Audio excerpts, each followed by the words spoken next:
Hello tanks and tankettes, and welcome to a view replay of the Archer, the tier 5 British tank destroyer. I had a replay from Calosaurus here not that long ago, and I'd actually planned to do a different replay, a 1.0 replay, because this is 1.01, and then I've discovered that I can't get any 1.0 replays to run at the moment, so that was rather annoying. I had to try various different things, none of which worked. And this was with me already having re-downloaded the 1.0 client in order to view a replay previously, so it's just magically stopped working again, and I don't know why. It was a bit annoying. So here we are. I picked out this one because it's an unusual site, and it's going to have an interesting result. Not a result you would really expect to get with the Archer, because this is a really fragile tank destroyer. It is a completely stereotypical glass cannon. It's got the 17 pounder at tier 5, which is excellent, but it's on an incredibly squashy platform. Even though this is the Valentine chassis, it has 20 mil of armor as opposed to the Valentine's 60, so it's incredibly vulnerable to HE damage, and it just, you know, doesn't have any armor against AP either, so anything and everything will do very bad things to you. But because you've got that 17 pounder gun, well, when it behaves and doesn't bounce on hetzers twice in a row, it's very, very nice, especially with this kind of matchmaking. But even with this matchmaking, everything can hurt Calosaurus, even those DW2s. Although, again, his gun trolling him slightly there, even with the food consumable. Now, the gun's good enough that for tier 5, I would almost say you don't even need premium ammo. And you'll notice he's got almost as much APCR as his regular AP. And he's going to be running into that APCR sooner rather than later. I would argue quite strongly, in fact, that you don't need more than a couple of rounds, because the 171 AP pen, what are you going to meet in a tier 5 tank destroyer that you can't pen with that reliably? I mean, the Oni, perhaps? And I'm trying to think what else that doesn't have, you know, weak spots like, for instance, the AT-15A. I don't know, you know, I think it's just overkill, quite frankly, and if you want to spend the credits, then so be it, but it seems unnecessary. So 1,000 damage done already and 4 kills. I would assume he's got camo skills on this crew, and I'm also going to assume he's got the gun laying drive. You can see the other two pieces of equipment he's got there, the binoculars and the camo net. And the binoculars, especially with the food, give this thing a good enough view range that if they are active, you basically have completely max view range.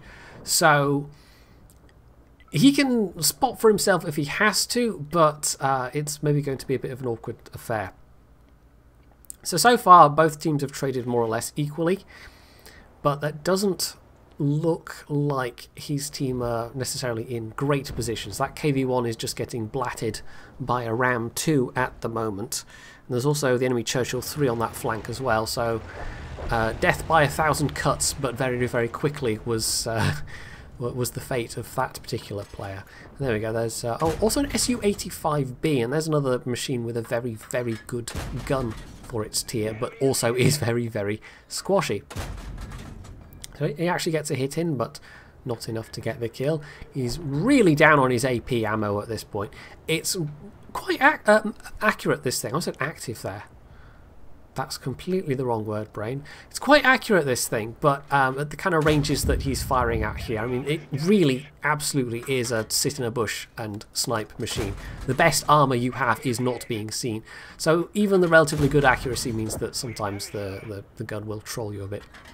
So there's the Churchill 3, who is really regretting life right now. Yeah. That could have been a dangerous machine with this matchmaking, but as it was, they just did not stand a chance. And, oh, there we go, Su-85B is also down.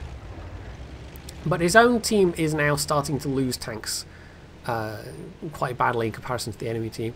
And so Calosaurus decides to actually reposition a bit, and this is going to be to a position I hadn't even ever considered myself, but there is now this little corner up here with these bushes that you can use as an absolute last ditch location. Although there's not a lot of room to manoeuvre, so if you get spotted, it's going to make life very difficult indeed. So there's only 3 of them left now, and there's twice as many enemy tanks. And one of the more dangerous ones is that Chaffee, but he's now done and dusted. And he managed to do it without getting spotted either. But all his AP is gone at this point, and he's relatively little APCR left, so he's going to have to be a bit careful with his shots. And if I had any criticisms of this game, quite apart from the, in my eyes, unnecessarily high amount of APCR, it would be that maybe Calosaurus is a bit free with his shots when sometimes he could have been a bit more cautious. Especially as this thing can quite easily run out of ammo. It's not got like a super high DPM, but with the setup that he's got, it's a fast enough rate of fire, and you have relatively little ammunition enough to start with that, yes, you could quite easily just run out of all ammo. So there's the Ram 2 taken care of, but that shot gets him spotted, and there's still a T-67 running around, which is very dangerous. It also turns out that the Matilda is a derp Matilda. So that damage there that he took with the 50, that must have gone into his tracks. But the 3-inch howitzer on the Matilda, it's terrible. But against this armour, well, you saw what it did there. That was 180 hit points. So, yeah, that's not good. He can't take another one of those. It's a tier 5 tank destroyer. It doesn't have a lot of health. And combined with that lack of armour, that's a bit of a problem. So, 4 versus 1. Can he do it? He's now down to 131 hit points. He does have the advantage of the bush cover here, but they know where he is. And they do have artillery who can try and blind fire. So, who knows? Who knows how this is going to turn out? This is one of the reasons why I picked this, is I've never seen anybody use this position before. So he pulls back to fire at the Valentine without being spotted, but the problem is, of course, when he does that, he is losing the spotting after a couple of seconds. So, yeah, this is the problem with having to spot for yourself. You can do it, but if you want to spot for yourself and do damage, which he has to at this point, he's got a relatively limited window in which to pull forwards and actually do the spotting that he needs to do. So that shot there, trying to... Yeah, that was... I wouldn't have taken that shot, especially when he's down to only 6 rounds of ammo, but it might still be enough. It's 150 damage per shot, which is... you know, that's pretty good already for a tier 5 tank destroyer. There we go, takes out the Matilda. It's the pen, though. It's the 17-pounder levels of pen that really makes this such an amazing gun on a tier 5 tank destroyer. So at this point, there's not much left to do except take the hit and hope that RNGesus is kind. And yes, fortunately, the T-67 was firing AP. They may not even have had any HE loaded, but if they'd had HE, that would have been that. If he'd sat there and been proxy spotted by the T-67, it would have just let artillery kill him. So he didn't have a lot of choice except to take the risk. So now there is just artillery and 5 minutes on the clock, so he goes back to his former position and actually tries to spot for himself. You will have noted he has to turn backwards to drive anywhere, and that's because the actual gun and superstructure of this thing are mounted backwards on the Valentine chassis, just like the Crusader SP. So there's another of the peculiarities of this machine, is that you have to always drive backwards to, you know, travel between places, and it can make getting the snapshots quite difficult sometimes if you've got to turn the entire vehicle around. So with time running out, he realises if the gorilla isn't going to come to him, he has to go to the gorilla. There's probably not enough time to cap by this point, so it really does come down to who is going to kill who, and with 13 hit points, it's not going to be that difficult. However, as it turns out, the gorilla isn't even full health themselves, which is good because, well, as you can see, he's loaded one of his HE shells there. He would need a superstructure pen really to get the gorilla with one shot, but as it is, it's easily doable with that amount of pen from the HE and that amount of damage, regardless of where he hit him. So the rate of fire there was good enough that, I mean, the gorilla trying to come out for that kind of shot, that was always going to go in Calosaurus's favour. So it was a good kind of nervy last moment, but I don't think he was expecting to run into the guy there, and I don't even know why the gorilla was there. That was a really odd position. But nonetheless, that was a Pools and a Kolobanov's in an Archer, which is not a combination you see every day.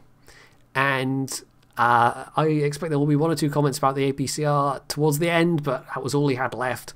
And I've already said, you know, I think that's way too much for this vehicle. But if he's going for gun marks, and this was his first gun mark, maybe you can understand why he has that much. But with this gun at tier 5, you really barely need any.